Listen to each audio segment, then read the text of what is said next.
Universal uncle में आज फिर से आपका स्वागत है। राजस्थान के अंदर चुनाव में हर नेता एक एक सीट के लिए जूझ रहा है और राजस्थान के मुख्यमंत्री भी उससे पीछे नहीं है। बात हम कर रहे हैं जयपुर के हवा महल सीट की, जहां से आम आदमी पार्टी के पप्पू कुरैशी चुनाव में खड़े हुए थे और उनकी महेश जोशी के साथ में बहुत बड़ी अनबन थी। मतलब आमेर के अंदर भी पहले पुलिस वालों ने दिन भर उनको बिठाए रखा, बहुत तरीके से प्रताड़ित किया और यहां तक कि जयपुर शहर के जो दो मुस्लिम पहले से विधायक थे उनका भी समर्थन लेने के बाद में पप्पू कुरैशी अपने आप को फ्री नहीं कर पाए। मजबूरन महेश जोशी जब भट्टा बस्ती थाने में गए तो उन्हें काले झंडे दिखाए और पुलिस ने फिर उनको प्रताड़ना करना स्टार्ट किया।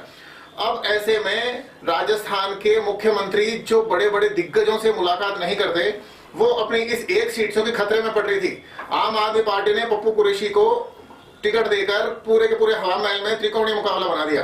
क्योंकि पप्पू कुरैशी साहब अल्पसंख्यक वर्ग के अंदर एक अच्छा खासा नाम है। हालांकि इनके वोट प्रतिशत पहले से गिरते जा रहे थे। पहले चुनाव के अंदर 11,800 वोट आए, फिर 4,500 के लगभग आए और फिर उसके बाद में अब की बार अरविंद केजरीवाल का समर्थन था। राजेंद्र केडिया के साथ में जब ये शामिल हुए तो ये लग रहा था कि अब की बार राजस्थान के अंदर आम आदमी पार्टी कुछ अच्छा करेगी, लेकिन वो अच्छा करने के बीच में जब आम आदमी पार्टी के टिकट दिए हुए उम्मीदवार वापस जब बैकफुट पर आ रहे हैं, अब ये तो एक राजनीति है कि मुख्यमंत्री एक एक सीट के लिए जूझ भी रहे। लेकिन सबसे बड़ी बात है कि जो पप्पू कुरैशी कांग्रेस से नाराज हुए वो महेश जोशी से। अब महेश जोशी ने आकर अभी तक भी माफी नहीं मांगी, लेकिन फिर भी पप्पू कुरैशी वापस से कांग्रेस को समर्थन देने के लिए तैयार हो गए, जबकि वहीं पे ही उनके दूसरे साथी जमाल भी चुनाव लड़ रहे हैं। अब ऐसे में अपने साथी के साथ में जाने की बजाय आर तिवारी के साथ जाना सारे के सारे क्षेत्र के अल्पसंख्यक वर्ग में सवालिया निशान लगा रहे हैं कि आखिर ऐसा पप्पू कुरैशी को सीएम अशोक गहलोत ने क्या आश्वासन दिया, क्या आगे की सरकार के अंदर क्या प्रलोभन दिया कि वो 10 मिनट की मुलाकात के अंदर सीधे सीधे खुद को बैठाने की घोषणा कर चुके और सारे के सारे मीडिया में छपा। अब यदि बात बदला लेने की थी कि महेश जोशी, चूंकि महेश जोशी को तो टिकट ही नहीं मिली, तो अगर वे कांग्रेस को समर्थन देना चाहते थे तो पहले भी दे सकते थे, लेकिन कांग्रेस को समर्थन देने की बजाय उन्होंने आम आदमी पार्टी से टिकट लेके और खुद विधायक बनने की ठानी। और उनके जितने भी आस-पास लोग थे, यहाँ तक कि 2-4 तो पार्षद भी उनके पास में, उन तमाम लोगों ने पप्पू कुरैशी को विधायक बनाने की ठान ली और दूसरे समाजों के अंदर भी नशा मुक्ति आंदोलन और बाकी चीजों को लेकर बिल्कुल लगे हुए थे। अब ऐसे में केवल मुख्यमंत्री का उनके पास में जाना और वहां उनको आश्वासन देना, पूरे भट्टा बस्ती ही नहीं हवा महल के हर मुस्लिम क्षेत्र के अंदर इस तरह की चर्चा चल रही है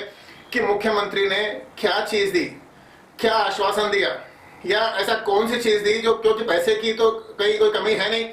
लेकिन फिर भी कुछ भी हुआ है, आश्वासन दिया है, अपने कार्यकर्ताओं से बैठ के सलाह मशवरा करके और फिर यदि नाम वापस लेते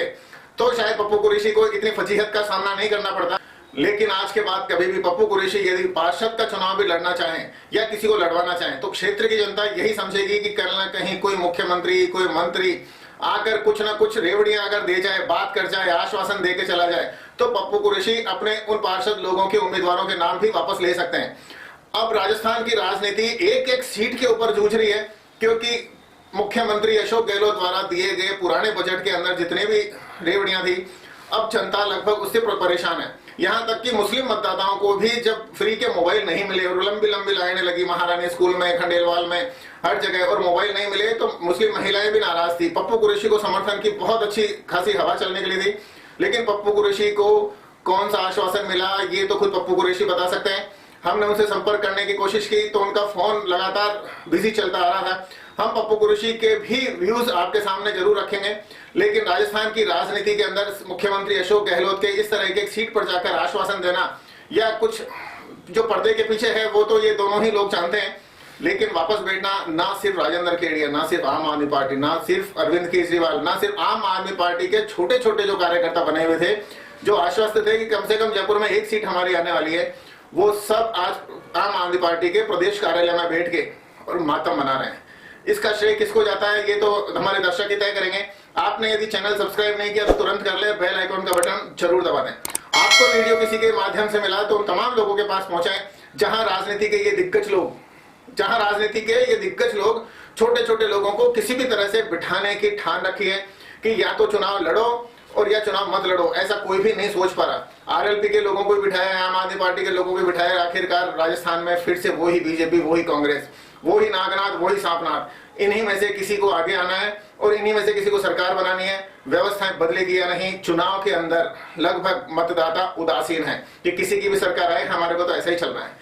और यह वीडियो आप तमाम ग्रुप में फॉरवर्ड करके और इस चर्चा को बोल दें कि आखिर समाज के अंदर, राजस्थान में अंदर नई शक्ति का कब उदय होगा। जय हिंद, वंदे मातरम।